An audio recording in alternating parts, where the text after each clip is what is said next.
A bizarre thing is happening in this country right now. The stock market, it's been on tear with the Dow crossing 30,000 for the first time ever yesterday. But it's all happening at the same time as people in cities from coast to coast are waiting in food lines. In fact, it's estimated that 12% of adults in this country recently haven't had enough to eat. I'll do the math. That's 1 in 8 Americans. But Washington hadn't done a thing about it. The last stimulus plan, it was passed several months ago, and since then, millions of people have lost their jobs. Democratically controlled House, they passed a $2+ trillion package, but that was months ago. Senate won't even vote on it.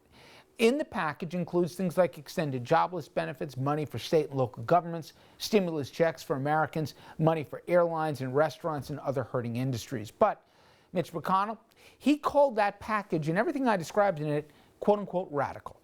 By playing all or nothing hardball with a proposal this radical, our colleagues have thus far guaranteed that American workers and families get nothing at all. Joining us to discuss that and other realities of Washington now, Washington Post op-ed columnist Dana Milbank. And Dan, before I even get into the math of Washington, I was just struck watching the Biden address and then going over to whatever you want to call that thing that's going on near Gettysburg.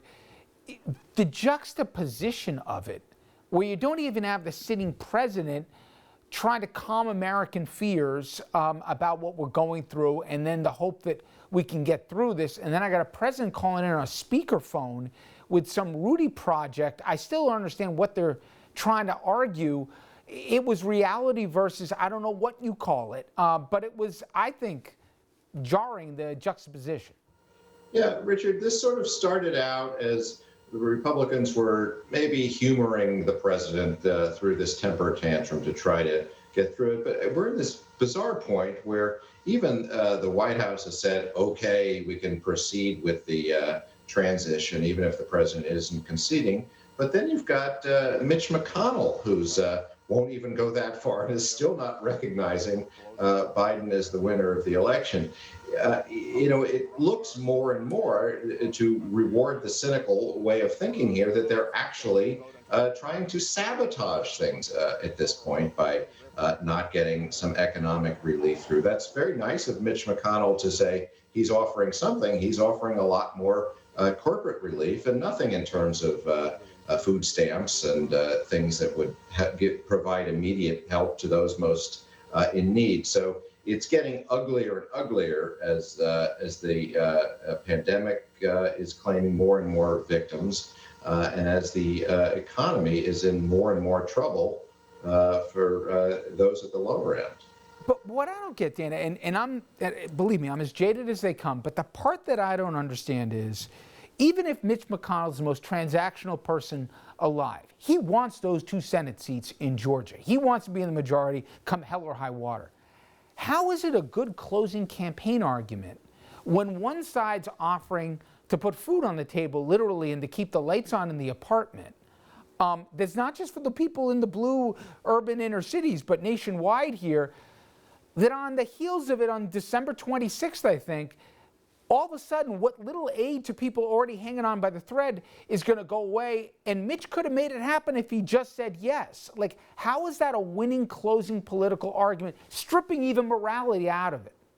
Well, here's the thing, is that the conservatives who have newly rediscovered their religion on budget deficits in his caucus in the Senate are opposed to this. And unless the president is out there saying, I really want this to happen, McConnell's not going to split his caucus on this, regardless of the human toll. I don't think he spends 1 minute thinking about the human toll. He's thinking about the political calculation here. And the calculation in Georgia is you got to bring your most loyal people out to the polls. And if those are hardcore conservatives who do not want to spend 1 penny more, even if it's in their personal interest, so be it. So I think that's the dynamic that's going on here. And I think Republicans are fairly confident that they can prevail in Georgia, because they typically do in these sorts of runoff elections.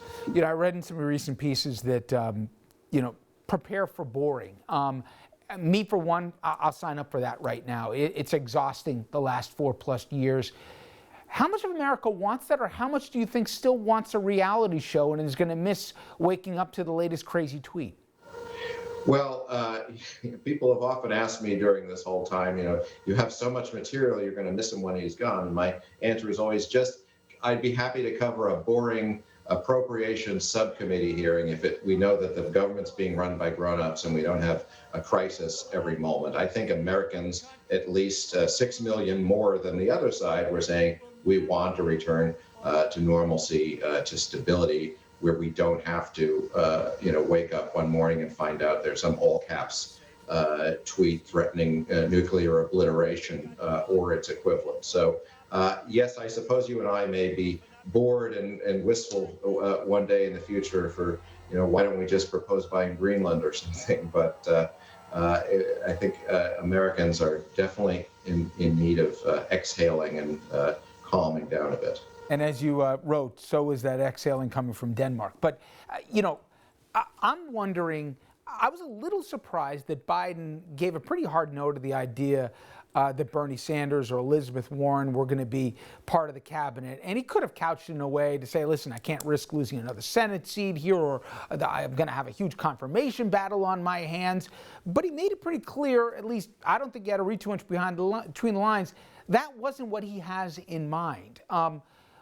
Do we think we're going to hear a lot of pushback from progressives, or they understand the stakes right now and the razor-thin margins in Washington that everybody's got to get with the program?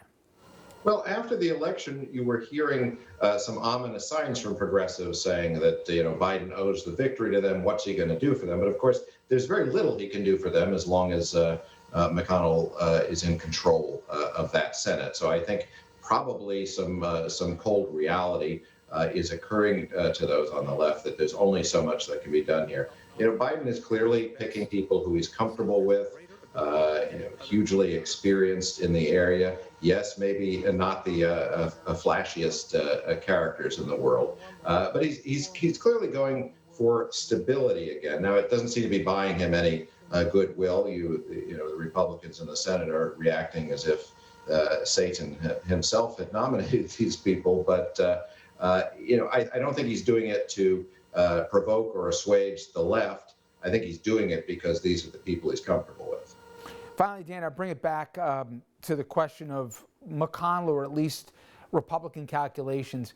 I have not spoken to an epidemiologist or any doctor on the front lines who don't think we're going to have a disaster on our hands. And unlike it just being concentrated in, let's say, New York in springtime, this thing's going to be nationally, where they're going to be dealing with this. The optics alone, with that, are they really going to let expire here without another stimulus package? Is there a compromise to be had? What are you hearing in Washington? Because imagine making a bad situation worse. Well, there is a compromise to be had. I mean, Mitch McConnell's offer is presumably on the table. It probably won't do much, certainly won't do much in terms of more funds to fight the pandemic, and won't do a whole lot, as we discussed, for those who are hurting the most. There is a debate among the Democrats now whether to just take that and come back and ask for some more. It's been since May, and people are suffering, so they may have no choice but to take a nickel and go back for the full thing after the third week of January. It always seems that one side's got to concede here because we're approaching a cliff. I'm waiting for the calculation, or at least the metrics to change. But Dana, I always appreciate the time, and have yourself a good Thanksgiving, all right? You too, Richard. Thank you. Thank you. And speaking of what the doctors are telling us, when we come back, an ER doctor, he'll join us to talk about how COVID is already starting to overwhelm hospitals, but also why he says it is safe to actually keep schools open for classes. We'll have that conversation next.